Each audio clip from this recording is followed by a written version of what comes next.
Most people will never achieve their goals, whether that be relationship, financial, or fitness goals. The trick to accomplishing any goal is in mastering this one skill. When I first started working out, I had no idea what I was doing.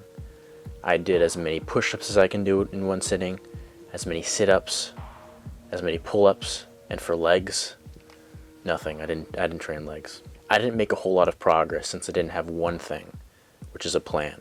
This is why having a good training split is so important. It's the difference between being able to reach your goals relatively quickly or not at all. A good training split is the plan you use in the gym to get you closer to your goals. So the question is, what makes a good training split? The first thing to consider is how much time you have available to the gym. There's splits where you train only 2 days a week to some where you train every day.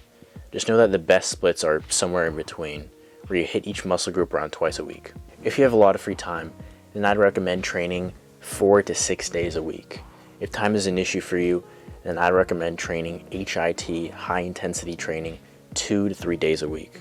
HIT is the biggest bang for your buck as far as getting a lot done in a short period of time.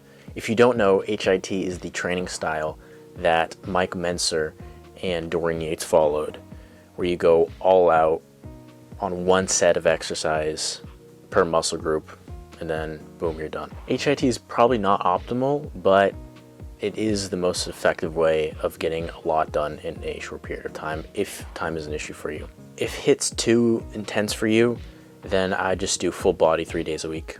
If time really isn't an issue for you, then I do upper lower 4 days a week, push-pull legs, or what I'm currently doing, the Arnold split. I'm not going to break down each split, so if you want to know the specifics of any that I mentioned, there's tons of videos online doing that. The important thing to consider is that your split supports your goals, which goes into my next point.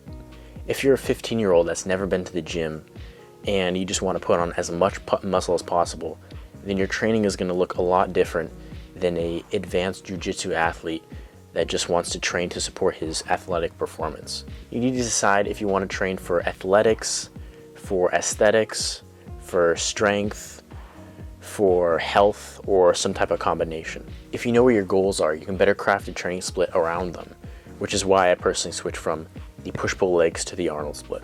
If you don't know what the Arnold split, it's like push-pull legs in that it's a 3-day split, but instead of doing chest, shoulders, back, biceps, legs, it's chest, back, shoulders, arms, legs. That way you have more time to develop your arms if that's a weak point for you. But if you're a newbie, I'd just recommend doing like the push-pull legs or upper lower. The third point is that you need to train hard, but you also have to have enough time to recover between each workouts. This is why having a training split where you train every single day doesn't really make a whole lot of sense, because unless you're actually training hard, you won't be able to recover. You need a split where you're actually training hard, meaning training 1 to 2 reps away from failure, but also having enough time to recover from workout to workout. This is why I recommend training 4 to 6 days a week if you have enough time, as your muscles have enough time to recover from each workout. And even 6 days a week might not be enough for some people to recover from each workout.